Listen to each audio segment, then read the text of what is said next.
وایي خلک په تیږو باندې ولي سارانی دی که نه راشه ماما زوی دی لیونی دی.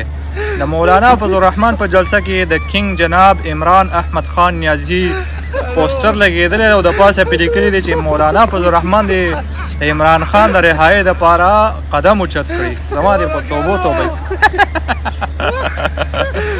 د عمران خان تصویر چې دغه د چتې ویني نو دیو لکه د سپو غاپي او لیوني کېږي او بیا ورپسې کنځل کوي چې دغلته یې څنګه پرېښی دی. دې خو زه حق حیرانه کړی یم. ای دلګانو منافقینو موږ هم نه پېژنو. په خپل هم دغه پوسټر جوړ کړی دی او د پاسه پې لیکلي دي چې عمران خان د رهایۍ دپاره د مولانا فضل الرحمن قدم اوچت کړي. دلګانو د شیخ ادریس صاحب د قاتلانو ګرفتارولو لپاره د قدم ول نه اوچتی.